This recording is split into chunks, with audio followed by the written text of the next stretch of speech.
So Patti, I really think that one of the biggest opportunities right now for experienced payments professionals is going after these large enterprise accounts. And I thought that was a really interesting conversation that we end up having today with Quincy. Oh, I think Quincy is like spot on. I mean, Yes. If you're not excited after you listen to this, you must be sleeping.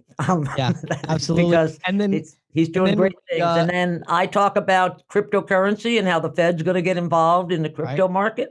And James, your question from the field was really interesting. You want to give everybody a little hint about that? So, I talk about training, and obviously this is a topic I'm very passionate about, but I talk about the 3 pillars of training where you need to make sure you have all 3 pillars covered when you're training your team, especially your sales team. But then I talk about the real purpose of recorded video training, which might surprise you. It's not to get more sales. There's a whole other reason, and we'll talk about that today in questions from the field. So let's go. Welcome to the Merchant Sales Podcast. Hey everybody, we are here today with Quincy McKnight. He is the CEO and founder at Covenant Pay Partners. How are you doing today, Quincy? I'm good. Awesome, man. Thank Great to have you. Having me. Yeah, great to have you on. So I'm really excited about the topic today. It's one of my favorite topics because we're talking about selling big merchant accounts, basically. And Quincy's going to share some insights with us. But before we do that, give us a little backstory. Tell us about how you get into this crazy industry and how you ended up with this focus on these larger accounts. Oh, man. Well, my career started at WorldPay. Yeah, so I was I like to call it the pre-dinosaur days of all the digital happenings, all the way from the RBS days to which led up to WorldPay, and decided to leave WorldPay back in 2012 and launched my own beginnings, if you will, to running my own shop, to learning about the game and come where we are now. So it's been a journey, definitely a fail and it's success journey. So it's been both. Yeah, absolutely. That's usually the way of success. You have to make your way through a few failures to get to the success point, right? That is correct. Yeah. So Quincy and I connected a few weeks ago, and I was really impressed just talking to you about some of the accounts you're going after, some of the ones you've had. So maybe start with that and share with our audience a little bit to establish kind of what your experience has been. Give us some examples of the types of merchants that you guys are going after and some of the success you've had. Well, yeah. So right now at Covenant Pay Partners, right now we are focused on 98%. Right now we're 98% B2B right now. Okay. Processing about $102 million a year. And we're looking to add, but we are fully focused on B2B measures, industries that kind of fell between the cracks during the pre-COVID, post-COVID era. So it was really a grand opportunity.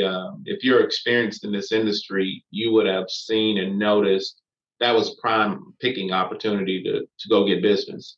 And one of the things that I noticed is that, a year ago, we were only at, I would say 38 million and took a big jump to, wow, 800 million a year, because we were paying attention to certain niches within our marketplace, and where we put all our focus is on B2B instead of B2C, because it seems like a lot of merchant service providers and ISOs and PayFacs were trying to just all focus in on that B2C market with restaurants and things of that nature. And I was like, while they're doing all that, I'm going to put my focus in on some other things.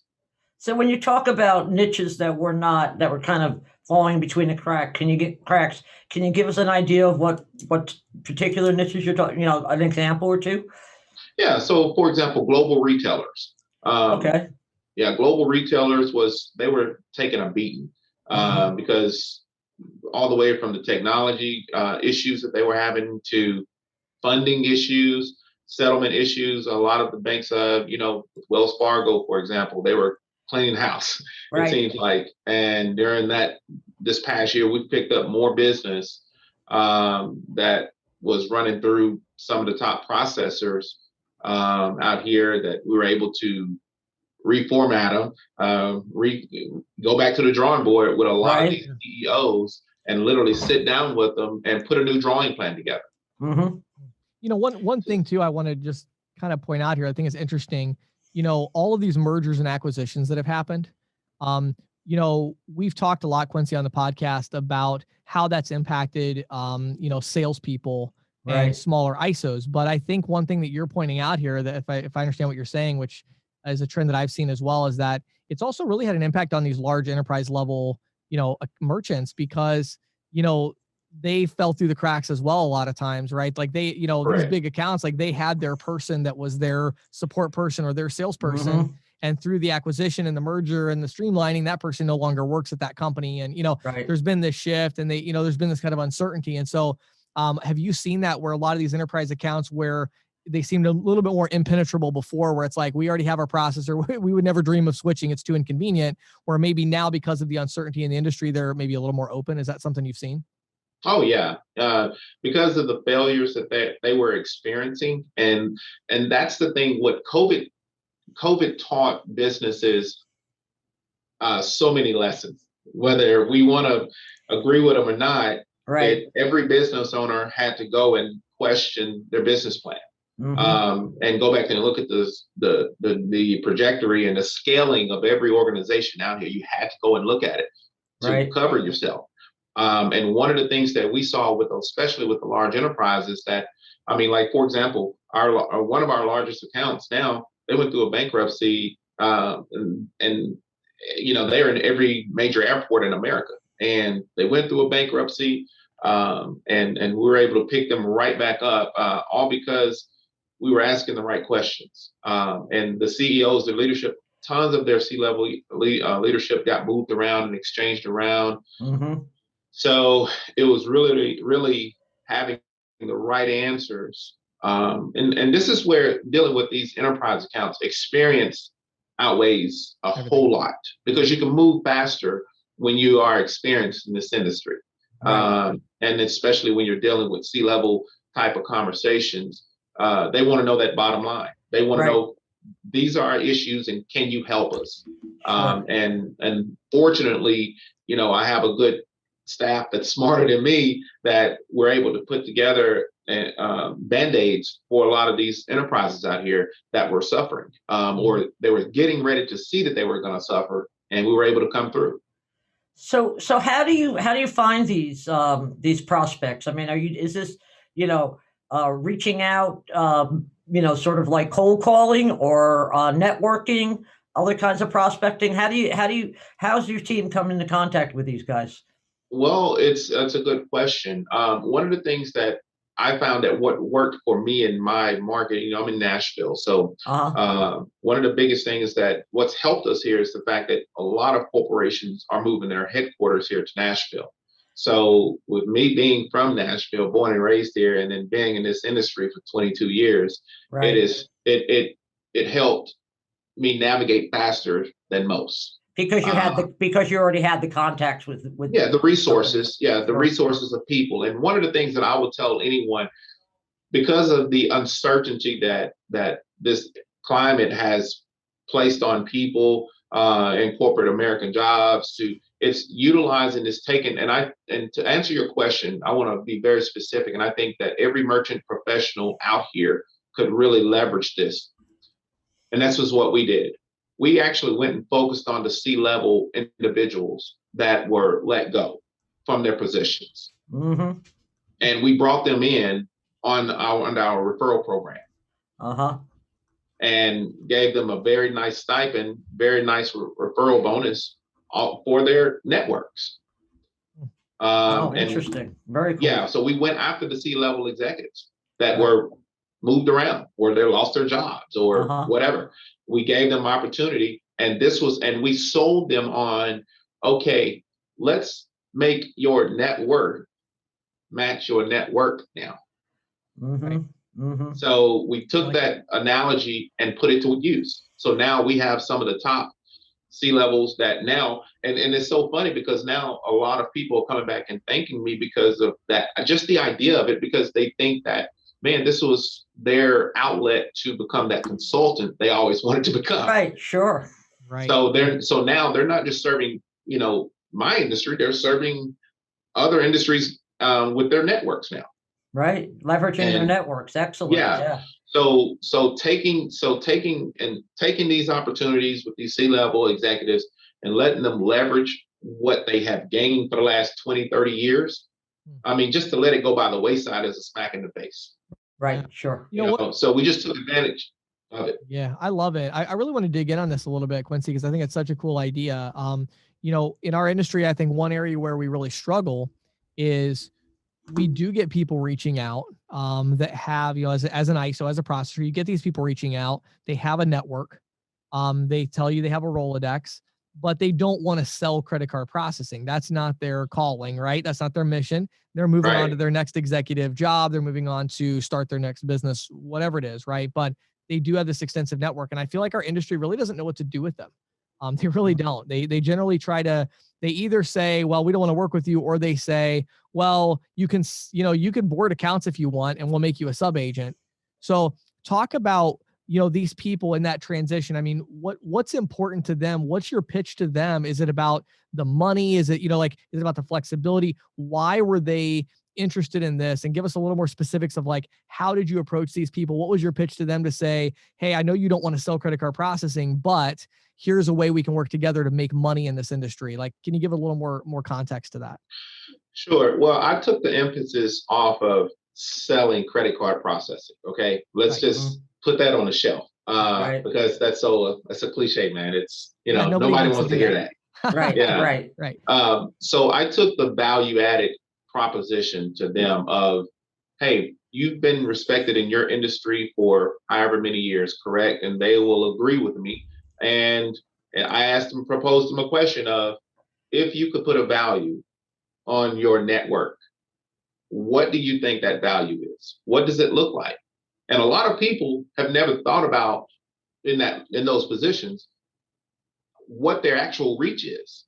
Yeah. And when they actually started to write down or think about their reach, a lot of them were sending me emails back, or they would text me back and be like, hey, and everybody calls me Q. So I was like, Q, I think that this can work. I think that, because I gave them homework assignment. I said, if I can take your top 5 network people and help you convert them to a net worth opportunity, would you be interested? Yeah. And they were like, well, yeah, I mean, what you got? Not selling Avon products here. So we brought them into the office. We showed them some of our corporate accounts, exactly how we're doing it. And we talked about the digital processing age of how everything's moving from A to B. And we talked about the crypto portion of all this. I mean, we just threw everything in that bucket that we knew that he or she could gravitate to, or they could relate to. And so it's turned into a referral machine that it came out of nowhere. So for example, from last August to this past May, I mean, we've had tons of referral processes just come through because of the networking through C-level execs that always thought, hey, I can pay you a percentage of your networks. How would you like that? Yeah. And I told them, you don't have to do anything. Just make the introduction. You can come to the initial meeting. We can meet at a restaurant, coffee shop, whatever the case may be. And during COVID, we did Zoom, of course. So again, we just took advantage of the moments and the opportunity, trying to convert something out of nothing. Yeah. And making that work for us. And once it started to click, we started to see a trend. So now we've got other CEOs or C-level executives, or the sales professionals that have been in different industries that served other industries. Yeah. They're contacting their friends. Hey, you need to get on board. Hey, can I get in touch with Dunkin' Donuts? Or how can I get in touch with this company or that company? And these people have access to them. Right. I love it. So it's perfect segue. Because my next question was about, what do you do once you get in contact with them, right? So you've got this network, which I love your idea. It's almost a pay to network play in a way. It's interesting. So you have this, you're getting the contact. So, you have that first meeting at the restaurant, the coffee shop. How do you proceed? What are those first steps? Is it all about connection? Is it about trust? Is it about, let's schedule a meeting with decision makers? Let's get a processing statement. What's the approach that you're using to, once you get the contact, to start making some progress? Sure. So from my philosophy is I wanted to take this from a trust standpoint, because nothing can move forward if you can't build on trust. Right. Now, because you gotta have to remember, these individuals are giving up their network of people Right. for this, Yeah. and you're asking them to hey, trust me here, and that's a loose word nowadays. Yeah. So, so when you have something like that and you shoot that at them, I want them. I think it's good for people to let them get to know you as a person. So if you want to go down this road, it's almost letting them pull the mask down off and let them see you for who you really are, or meaning show them you, the real you, outside of you being the leader of who you are. Hey, I got 3 kids. I'm trying to make sure that they get to college. Talk as if you're at the bar talking with a friend. Yeah. And that's one thing that I noticed that have helped grow those type of relationships. So we start that part with the trust. And then from there, that trust grows into, hey, I'm going to give this guy a call or this lady a call, and we're going to go from here. And next thing you know, the connection happens. And then that C-level takes that information, passes it on to their IT, and and the biggest pushback that I've seen is probably the IT departments, because nobody likes change. Oh, for sure. Especially them. Yeah. So what do you do about that? That's actually my next question. I mean, I know that's what happens. As I've done big deals, it always comes down to IT. Everybody's like, "Oh, that sounds exciting. We'll connect you with our with our director of technology, and you can have a conversation." And it's like, "Oh, great, here we go." So how do you deal with that? Obviously, there's got to be a big integration done. There's got to be a lot of work. How are you approaching that? Well, I think from me, that's when, to me, I have to step out of the picture. And I have learned as a leader and as CEO, I step away from the relationship and let my IT handle their IT, because one of the things I learned that IT professionals, they don't like talking to me because I can't talk their language. Right. Yes. Right. So I have to step out of that lane Yep. and put the right person in the lane. So if you got representation there in your company that can actually speak that language, then you go after that. You as a leader have to get out of the way and trust your team at that point to talk, let them talk eye to eye here of how, because pricing and everything, by the time it gets to IT, we've already discussed pricing. We've already discussed, how much money we can save you, or if not saving you, how much quality and efficiency are we bringing to that organization. And that's what they want. They want, because because of the world's uncertainties right now, especially in the middle of COVID, everybody wanted to make sure and reassure that, hey, we're not going to get shut down, are we? We want to make sure we're going to get our money. So we established that portion and up front. Now IT is in place. So I push myself out of the way, and let my IT guys handle it, let them get along, let them do whatever they need to. And they deliver back to both leaders the meeting solutions. Yeah, and one thing I just want to throw out there real quick, a little bit off topic maybe, but for those listening that are maybe individual agents, smaller ISOs that don't have that IT department, I think they might not realize that these individuals are available for hire as freelancers, as whatever. And so I find myself, we have 4 full-time W2 developers at our company, and yet I still find myself, working with the $80 an hour, $200 an hour developers through Upwork or Fiverr or whatever it is, because, we will have certain things that'll come up where it's like, okay, do I want one of my people to monkey around with this for 2 months? Or do I want to just get somebody who's already an expert? They can knock it out in 5 hours, 10 hours, it's done. So I think your point is a good one. I think the idea that you're going to sell large enterprise level accounts without having your own IT resources is just not possible. Right. Where you get those, well, it could be, of course, in-house employees, which is ideal.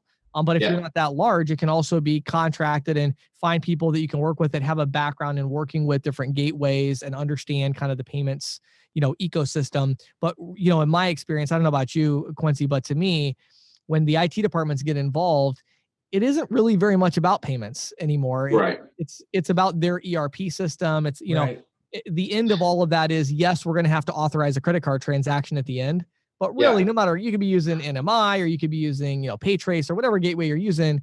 At the end of the day, you're going to be authorizing a transaction, but the real IT department work comes into that flow and integrating everything and making it all work. And so that generally involves an IT specialist that doesn't necessarily need to have a ton of information about payments. Yeah, and I would add to that too, to your point of, if you are an individual out here and you are running your own shop, you're by yourself and you're going out getting all these accounts. If you're wanting to focus on large enterprise, I would encourage you to partner with an ISV.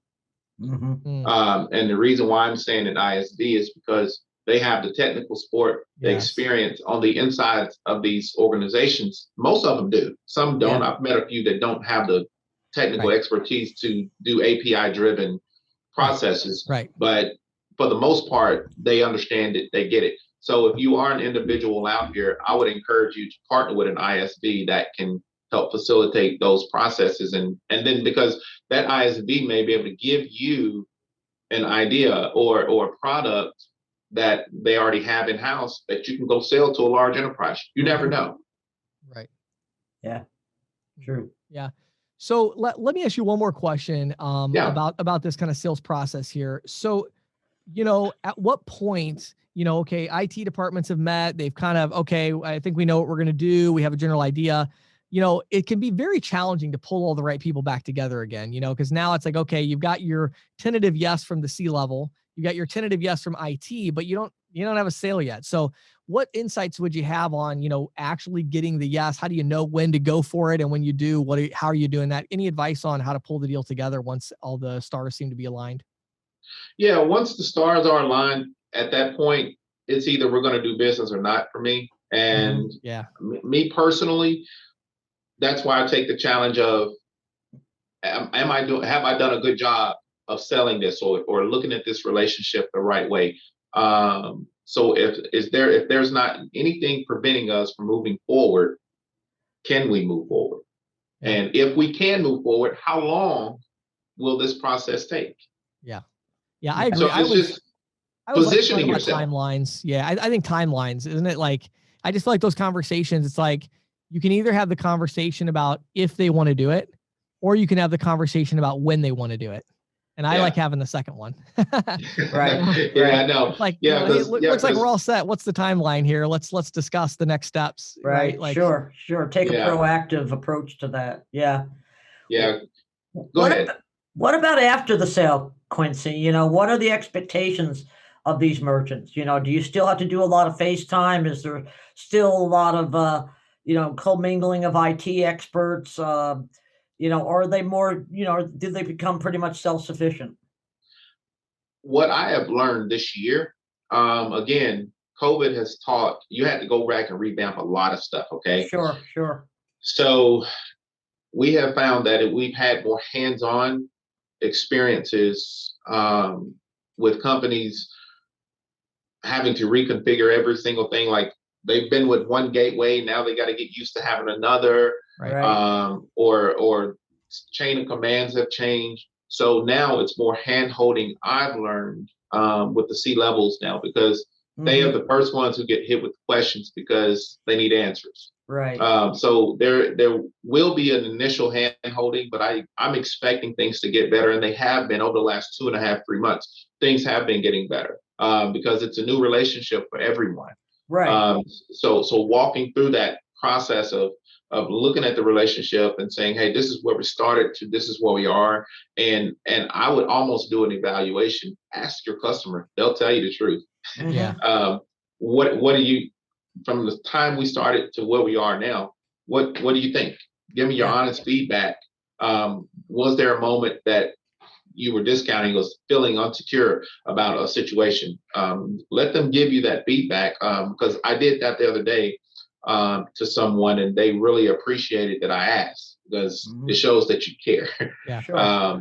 And so it's kind of like, hey, we're going to be in this contract with each other for the next 36 to 60 months. So why not, lay the truth out there up front? Yeah. So.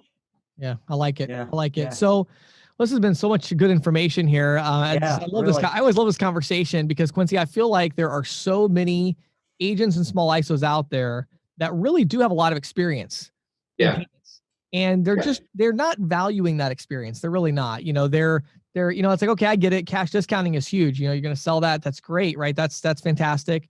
But there's a lot of more experienced reps that are kind of like, I don't know. I spent the last 20 years going to small mom and pop shops. I don't know if I want to do that again with cash discount, because now I have all this knowledge, and it's like they're trying to figure out where that fits. Right. And in my opinion, it's like kind of a no-brainer. You go after the larger deals. I mean, that's where your experience matters most. So I'm curious from your, your side of this, growing as you have the last few years, what insights or kind of final words of wisdom would you have for that ISO that says, well, I've never gone after, my largest account does 500,000 a month or 100,000 a month. Right. And it's like, I can't imagine going after one that does 10 million a month or 4 million a month or whatever. Any kind of final words of wisdom or insight for them to help them make that transition? Be patient and consistent. Love it. Patience and consistency worked for me. And then one more thing, don't be afraid to take the risk. Yes. Because you won't know what the reward be if you don't take the risk. Yeah. Right. So those three things for me is what has propelled me to where everything is now. And I'm very humble, very grateful because, and here's the unexpected part, the scaling, the growth is what hit. And so you have to grow up really fast. Yeah. Like you have to go because there are things that I still don't know that I depend on my team to tell me, or there may be things that with my other mentors in this industry that I have to contact them on. And so when you're in these types of positions, it's looking at the risk, you're looking at the patience, and also you almost have to look at the vulnerability of how everything is, the reality. You got to give yourself a reality check sometime. Okay, if I don't take this jump, if I don't take this risk and go after these large enterprises accounts, how am I going to feel about myself next year from now? Because we have to look at things totally different. In the merchant industry, we have to look at things differently now because things are moving so quickly. And and this is one of the things I've seen. A lot of the veteran salespeople that I started with in this industry, they are, they're fine, comfortable living off of what they built over the years, but they know that they're going to have to eventually go back out. Yeah, they know that the stuff is coming. And so a lot of them are thinking of retiring because they just don't want to face reality of technology is changing, and you're going to have a new way of selling. You're going to have a new way of learning. And some people just don't want that challenge. And so I would tell them right now, go for it. Like what Mike Tyson said years ago, everybody's got a plan until you get hit in the face. Yeah, exactly. So what's your plan? And that's something only people in this industry can ask yourself as an independent ISO or even if you're working for, as a 1099 corporate employee somewhere, ask yourself, where do you want to be from now? And are you willing to make these changes that I'm going to have to do? And that's just a reality check, man, because some people just don't want truth. I'll leave you this last thing. I had one of my elderly mentors tell me this, and he said, as a leader, as you're growing, as you're scaling, take 5 minutes, go to the bathroom, and see if you can look at yourself in the mirror for 5 minutes. Wow. 5 minutes. Try to look at yourself dead on for 5 minutes. And he said, you're going to see, he said, majority of the people cannot do it. Right. I bet. Wow. That's powerful. Yeah, that's really powerful. I mean, and think about it, for 5 minutes, I mean, you're seeing everything and you're feeling everything. And, it's like being in the moment for 5 minutes, right?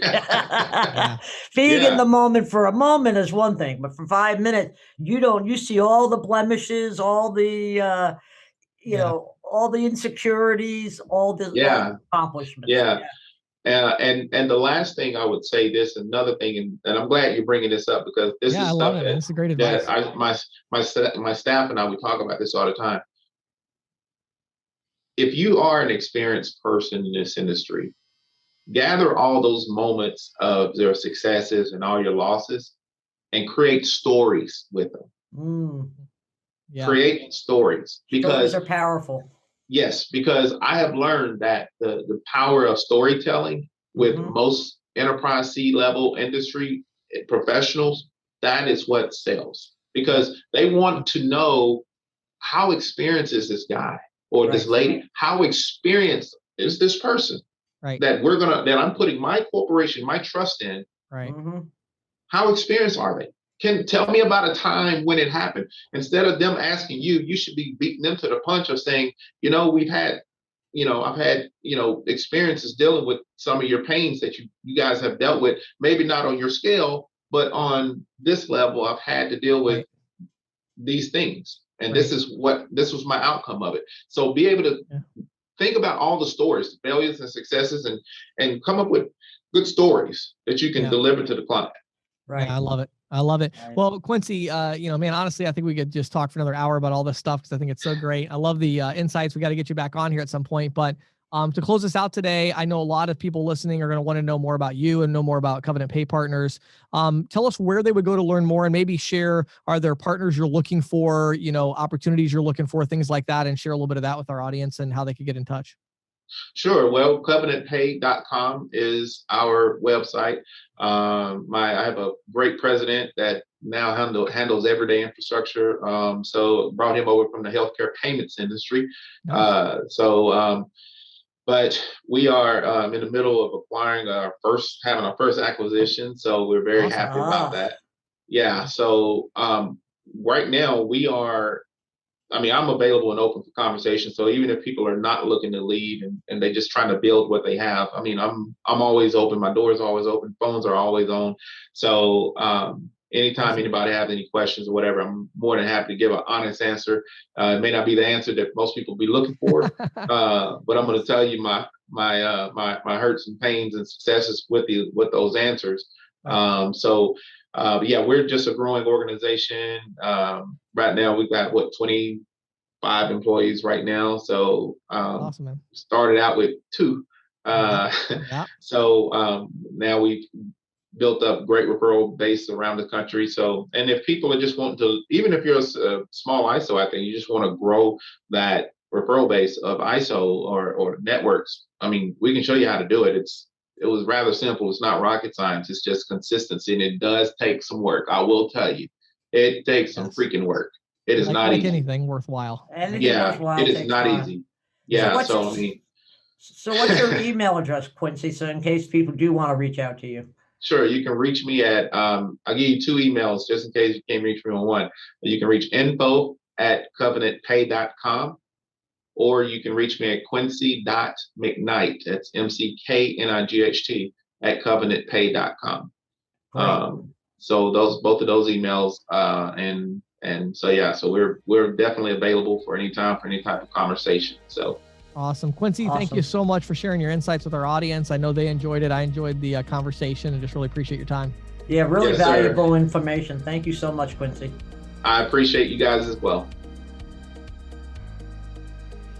So Patti, as the entire industry is struggling to find terminals right now because there's no the chip problem. Yeah, exactly. Our friends at Valor Paytech are still supplying their ISOs with terminals. They're not having a problem there. Supply, they're seeing it drop a little bit, but they're able to manage it, and they haven't had any down issues where they're not able to provide the terminals that their clients need. So that's awesome. They've got the connections. They've got the supply chain. If you're struggling to find terminals, and I'll say this, and you're looking for a great terminal provider, not just a short-term fix, but you want to explore it, but you want to find a company that's managed their supply chain successfully and gotten through this time, please check them out. ccsalespro.com/Valor, VALOR. Hey, great stuff, man. Because I know everybody's really clamoring. And this is a great opportunity, not only for a great company, but it's a great terminal. So Valor, ccsalespro.com/VALOR. And now, here is questions from the field with James Shepard. So Patti, today I want to talk about the 3 pillars of effective training in our industry. Oh, cool. Talk about the rationale for using training services. So The three pillars of training, this is a question that every processor or manager needs to ask themselves. Am I providing these three pillars to my sales team? Okay. Right. Number one on the list is basic industry knowledge and expertise. Top, that has to be the top, right? Yes. It's foundational, and you say, well, yeah, right. I don't think my team needs all of that knowledge to make sales. Well, maybe they don't, but they need all of that knowledge to have enough confidence to make sales. It's sort of like, and I'll throw this out real quick. I've met so many people over the years who've said, when I got my first sales job, they made me sit down and read a year's worth of green sheets. Exactly. Right. Because you got to just do that deep dive. Yes. You really need to understand it. You got to have that confidence. Pillar number two is you need to understand how to take that knowledge and use it in the sales process, right? So how do you sell merchant services? How do you approach people? How do you overcome objections? How do you close the sale, right? So pillar number two, are you giving your salespeople a sales process, a pitch, a value proposition, so they know not only what they're trying to sell, but they know how to sell it? Right. And then finally, number three is what makes your organization unique. You need to train your people about, okay, I know about the industry, I understand how to sell it, but I also then need to know the unique aspects of our value proposition as an organization. Right. What are we doing that's unique? What point of sale systems are we using? Even things like how the back office works and how support, just the specifics of the organization. So those are three pillars. But then what I want to talk about today that I think is interesting is I just went out actually to lunch today with John Shirey from our team. Sure. He handles our ISO training subscription. So we have ISOs that pay us monthly for our training. And I was asking him, we're talking about expanding that and putting more of a focus on it. And I said, I said it was an interesting conversation. One question I asked was, of the ISOs that reach out that we talk to, how many of them move forward with the training subscription? He's like 80%. Like when they realize what it is, it's like, oh, of course. But then the real interesting one is I said, but why do they buy it? And, the natural thing is you would think it's because they want to get more sales, right? But that's not the reason. The reason that they get it is because they want to have more time. So what's happening is they're training their salespeople over and over. They hire 2 people every month. Sure. And every month they spend 6 hours training those 2 people, maybe 10. Right. And then after that, they have a myriad of questions because their training isn't really complete. Of course. So they come to us and say, wait a second, you're telling me I can hire somebody, put them through your 12-hour, training video course. They take quizzes. I get reports. I know if they did it.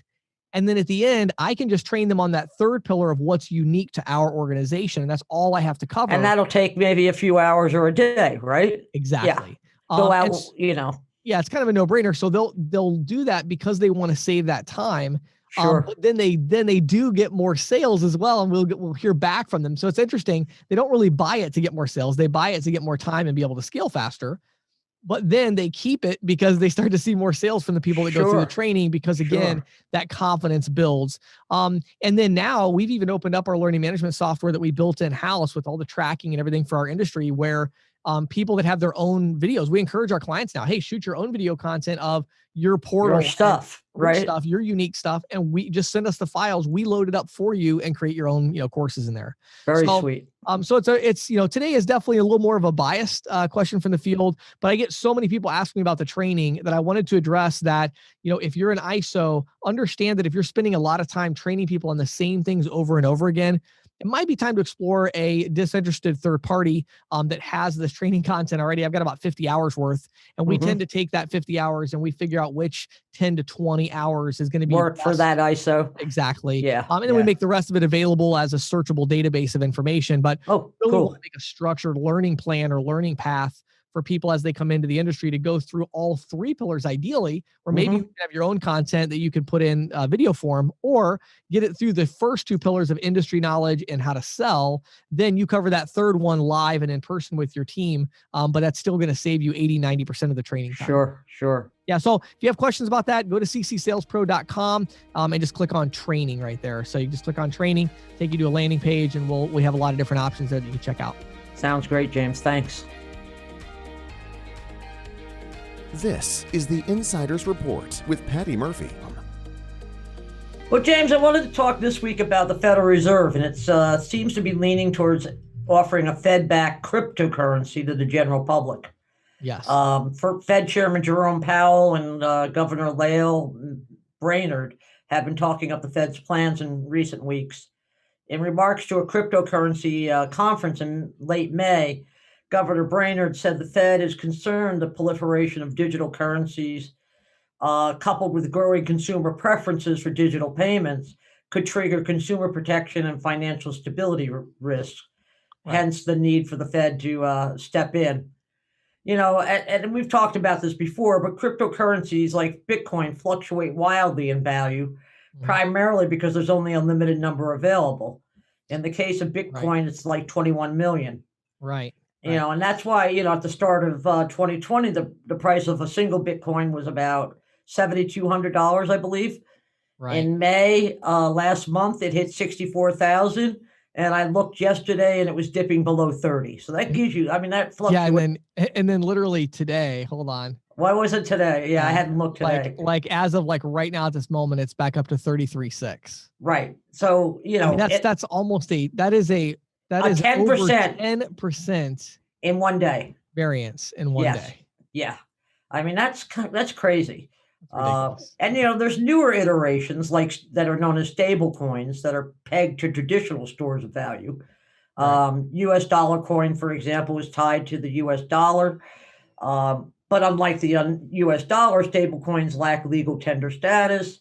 So they in effect become private forms of money. Mm-hmm. In the US, we did that back in the late 19th century. And that's why the Fed was created, because there was all this private money floating around. We needed some kind of centralization. Right. And that's the Fed's thinking, that a crypto backed by the Fed would come with all the regulations and consumer protections, that government. And it's them even talking about that.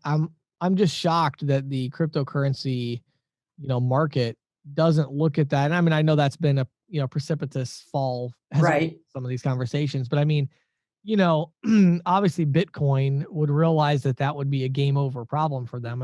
Right. That's the way I see it. To me, it's like the US government's going to make their own crypto and then they're still going to allow Bitcoin transactions. Like the reason that they're creating it is they don't like that.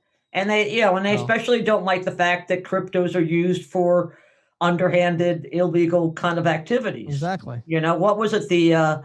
The JBS Food, I think, was that was one of the meat packing plants that got hacked, ransomware, and they paid, over $4 million in Bitcoin to get its meat packing plants back online. Yep. But in the Fed's remarks, it also mentioned that it was spurred to action because of COVID-19. And that's because, you have all these unbanked and underbanked households, about 1 in 4 U.S. households, according to the FDIC. Mm-hmm. And the government had a real problem getting assistance checks out to these places. Right. They had to use prepaid cards or send checks. None of that's very efficient. So that's a good talking point for the Fed. But I think the bigger point, as you and I just said, is you got to get some government action in here, or these all become private currencies that undermine, the economic stability. Right. But I thought I found a really interesting data point when I was doing the research on the Fed. And that is that 45 million Americans, or about 18% of the population, have used a crypto payment to make payments, a crypto coin to make payments. Yeah, that's significant. And I think this is a number that's going to, rise as fintech disruptors like PayPal make it easier for people to buy and sell and store these things. Sure. And here's something that Governor Brainerd said that I think is noteworthy for merchant services. She said that having a Fed-backed cryptocurrency may drive down the cost and improve efficiencies in retail payments. And here's the quote that I took from her speech. Today, the cost of certain retail payment transactions are high and not always transparent to users.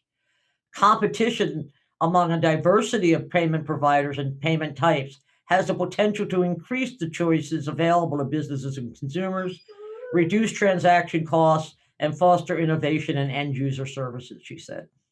So, it's sort of like the Fed, we've talked about this before, the Fed, regulating debit interchange, throwing, some shade on credit card processing. Right. This, if you can tie it into something like retail payments, it becomes a much more palatable thing for the government, I think. Yeah. So. Yeah, super interesting. Well, I'm sure you'll keep us in the loop on the developments there. Oh, but, yeah. In fact, the Fed's supposed to have a report out, I believe, in July or August. So when they issue that report, I'll summarize it for everybody. Love it. Thanks so much, Patti. Sure.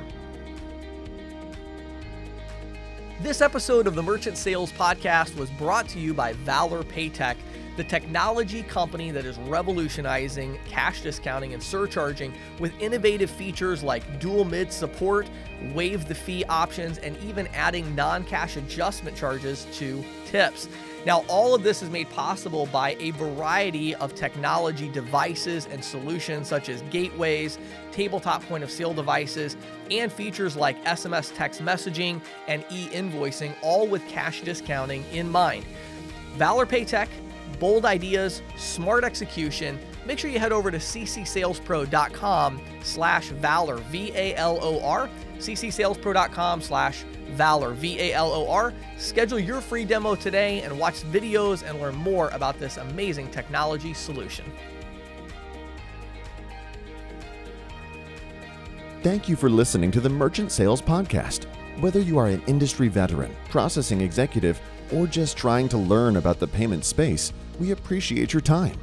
The Merchant Sales Podcast is a joint production of greensheet.com and ccsalespro.com, and we hope you will tune in next week for more information and tips on building your merchant services business.